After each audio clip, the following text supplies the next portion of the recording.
Halloween is upon us, and it's the fuck, it's November. Halloween's just passed, and it's been a very spooky month. Um, I don't know, Lunchly had mold in it. That's not important though. I wanted to talk about a movie that I watched during the festive season of Halloween. And that movie is House from 1997, a Japanese film. And oh my god, I think this is like my favorite movie. I'll read out the synopsis of this movie, or the about for this movie that Google supplies me. A young girl plans to visit her ailing aunt and a young girl plans to visit her alien alien. A young girl plans to visit her aunt at a remote country home and asks 6 of her classmates to tag along. Upon reaching there, the girls come face to face with their worst nightmares. Now, overall, if you were just watching the movie based off that, it just sounds like a kind of generic horror movie. The way I went into it was my brother told me that... Sorry, just thinking about it now, it's still funny. The way I had gone into it was I was told that the director was tasked with making a film like Jaws. And I guess that's what he made. If you haven't watched House, I'd highly recommend it. I'm gonna do some spoilers. Oh yeah, I'm gonna be spoiling some stuff, but overall, you need to experience watching House without knowing what it entails. I did that, and it was an incredible experience. I did that for my friends, and then one of them said to never show him a movie like that again because he got a headache. But no, House is, when I first watched it, I was pissing myself laughing the entire time. It was so fun and so absurd. The editing is just, it's like a fever dream. The whole film feels like a dream. There's a lot of effects in it that are, really weird looking. Of course, made in the 70s, it's not gonna look great. But the film is very, it's not taking itself super seriously. It's not a parody film, but just listen to this, right? So our main cast of characters, we have 7 total. Alright, so the characters of the main girls, we have Sweet, Melody, Mac, Fantasy, Kung Fu, straight up, just their name is Kung Fu. One of the characters' names was Gorgeous. The main character, her name is Gorgeous, and she's just kind of worrying about her looks all the time. Anyways, all of the characters, they have names that are depictant of their stereotype as a character, which, makes it feel like a dream. And it doesn't help when I want to play. So, okay, let me give you context for this scene. So, in this point of the film, we've just met the aunt. We're going into the house. They're going in for the first time. And then this happens. I'm just going to play the scene right now.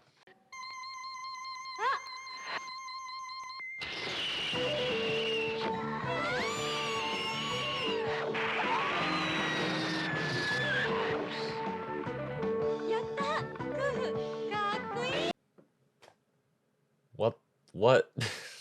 The movie is so nonsensical in how it does stuff. It's very weird, very interesting. I watched it and then I was like, dude, I've got to show this to more people. Yeah, so my first watch, I thought it was one of the funniest films I had ever seen, and I fell in love with it.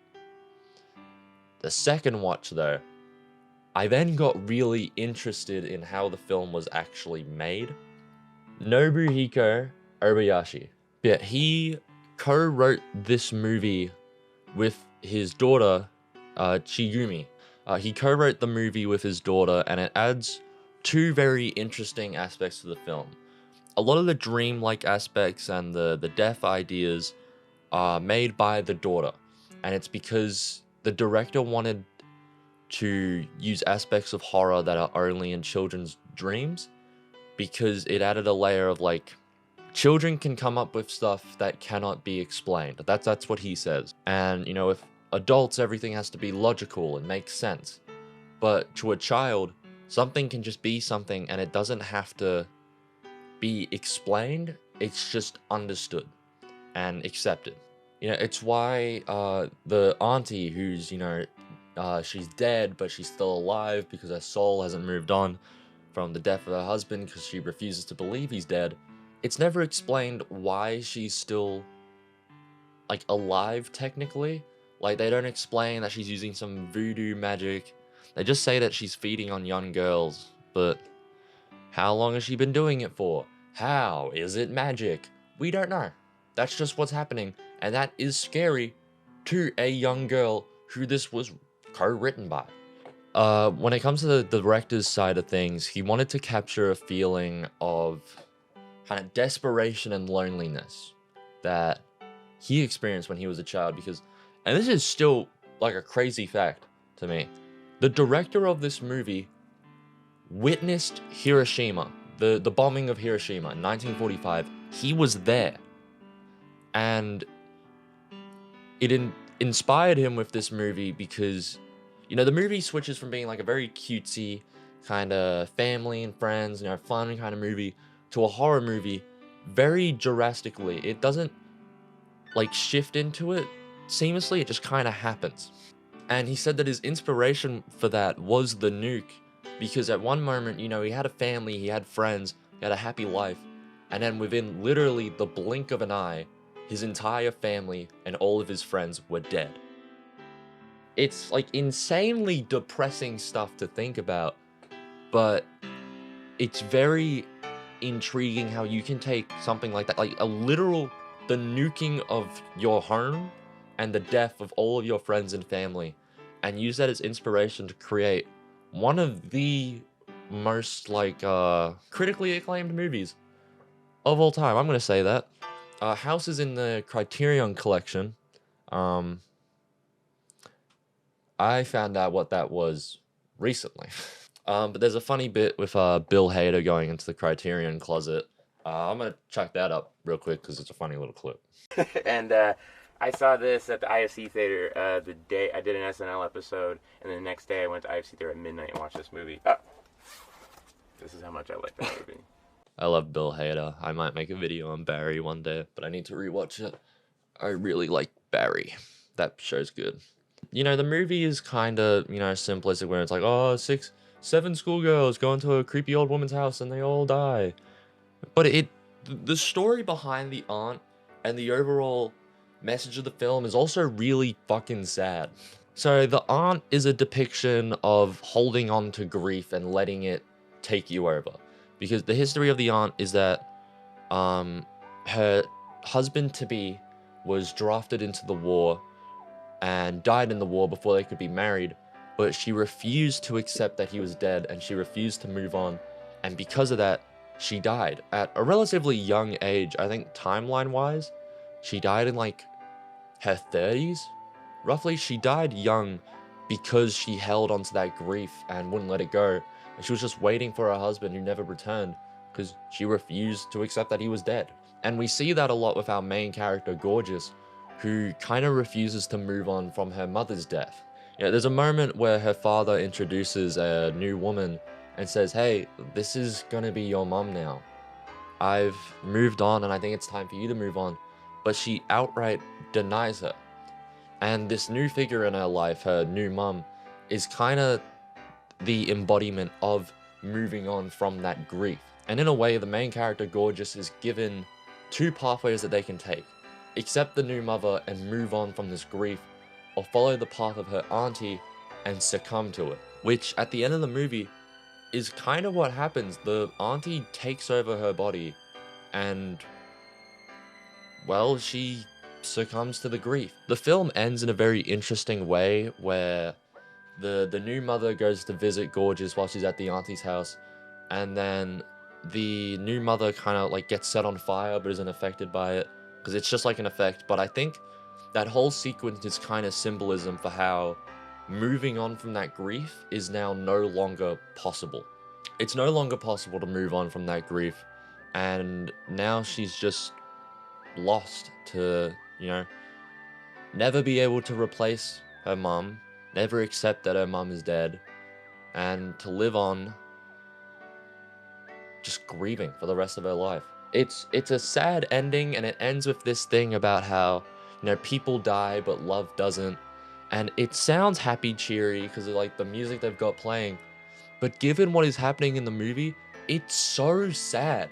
It's so dark, it's very depressing. And it's like, it's this fun ass, like, weirdly edited movie. And it's so fucking sad. It doesn't feel right. Overall, House, I think, is one of my favorite movies of all time. I love weird fucking movies. I love weird movies that are whimsical and strange. One of my favorite movies is The Lobster. I'd recommend watching The Lobster. It's weird, but House is definitely a movie that you should watch. Definitely watch it with friends. I will like to say, I really like this movie, but you wanna know what I don't like?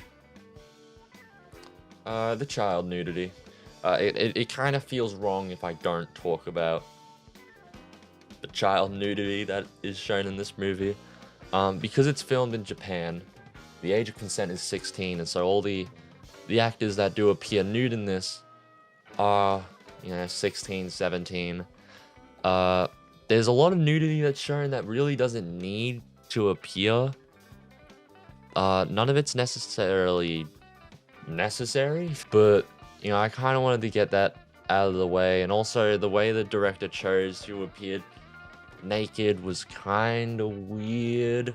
And also the fact that all the girls in it were actors that had worked in commercials that the director had made before.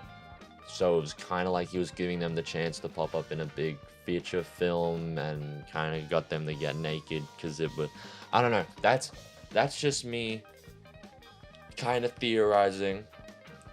It's really gross, but that's the film industry, unfortunately. Yeah, House is a really good movie. I urge you to watch it, and I'm gonna set you a challenge. Smoke as much weed as you can, or take an acid tab, and then watch this movie. Whoever doesn't die, I will personally send you a thumbtack in the mail. So if you're up for that, do that and record it. Post it to YouTube with the hashtag HouseMD.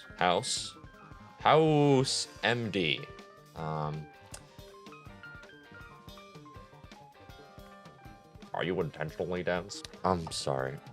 I don't know how to end this video. Video end now. Thank you for watching me talk about a movie. If you liked the video, please subscribe and comment your thoughts. I would really appreciate it. If you would like me to talk about a movie, tell me a movie, and I'll talk about it. I don't know what else to say.